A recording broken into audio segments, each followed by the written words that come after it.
एक बार फिर कश्मीरी पंडित और बाहर से आकर मेहनत मजदूरी करने वाले आतंकियों के निशाने पर आ गए हैं। कश्मीर घाटी में रविवार को दहशतगर्दी का जो दौर शुरू हुआ तो 24 घंटे में 4 जगह आतंकी हमले हुए। इनमें शोपियान में कश्मीरी पंडित और पुलवामा में 2 प्रवासी मजदूरों को गोली मारी।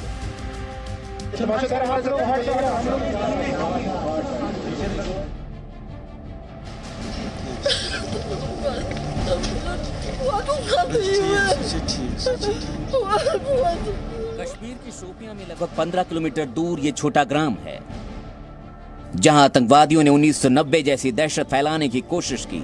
इस गांव में रहने वाले कश्मीरी पंडित बालकृष्ण पर सोमवार की शाम आतंकियों ने गोलियां बरसा दी।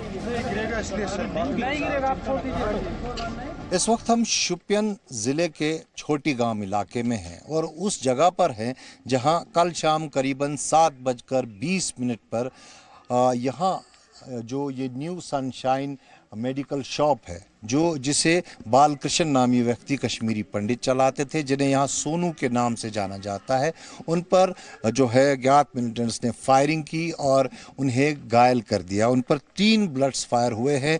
2 ब्लड्स जो है उनके बाजू और टांग में लगे हों और एक उनके एब्डोमेन में लगा है और तुरंत उनको यहाँ से hospital Shopian district hospital shift किया गया और वहाँ से उन्हें जो श्रीनगर का आर्मी बेस हॉस्पिटल है वहाँ शिफ्ट किया गया है।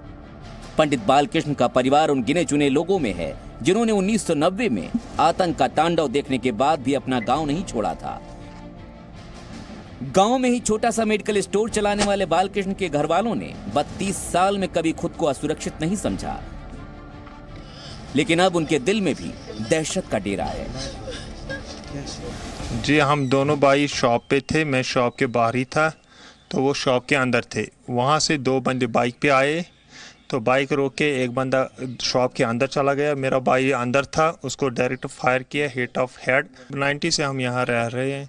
90 में हम इनके साथ ही उठे बैठे, सब खेतों में काम इकट्ठे करते हैं, एक दूसरे के खेतों में मदद करने भी जाते हैं। ऐसी बात कोई नहीं है। आना तो चाहते हैं सब, मगर कौन आएगा ऐसे हालत में? कौन है? हम सोच रहे थे हम यहाँ से हमने गलती की, हम यहाँ बैठ गए ऐसे हालात में, तो अब कौन आएगा वापस? जो डर बालकृष्ण के भाई को महसूस हो रहा है, वही डर पैदा करना आतंकियों का मकसद भी है। जिसने भी ये कांड किया है, किसी पार्टी क्या है क्या नहीं वो मैं जानता नहीं हूँ, मगर मैं उसका बहुत मजम्मत करता हूँ। जब उन्होंने सुना होगा हमारे गांव के उधर पंडित लोग हैं इधर, जब उनका भी मन सोचा होगा कि हम वापस आएंगे, तो जब उन्होंने ये हाल देखा होता तो उनको भी थ्रेटिंग, या कश्मीरियों को या मुसलमानों को भी थ्रेटिंग हुआ। कल से कुछ खाया नहीं है। मजमत क्या, हम परेशान हैं। सारा गांव आज सोया नहीं, इनके घर थे। जब आर्मी यहाँ से गई इनके घर सोए थे। हमारे गांव मैं 1-2 घंटा था, फिर मैं वापस गया, बाकी सोए हुए थे। हमारे गांव को दाग लग गया, तो कश्मीर को लग ही गया था, हमारे गांव को खासकर दाग लग गया।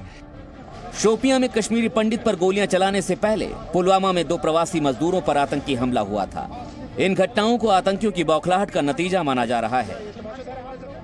देखिए, एक सोची समझी साजिश के तहत कभी कभी इस प्रकार की घटनाएं होती हैं और पीछे वो लोग भी हैं, इन्फॉर्मर्स, जो सरकार में बैठ करके या उनके महल्लों में बैठ करके उनको कहीं ना कहीं चिन्हित करने की जरूरत है।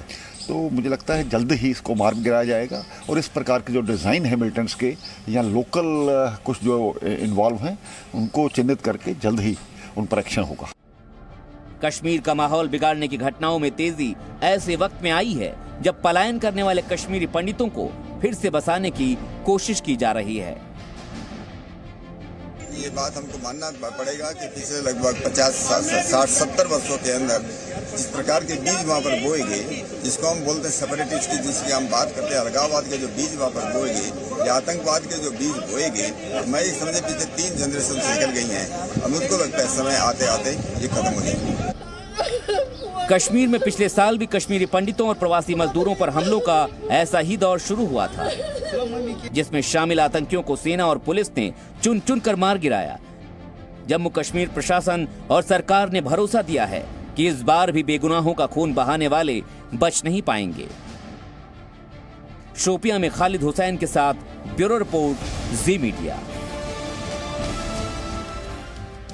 Presenting B News app, available on Google Play and App Store. Download it now.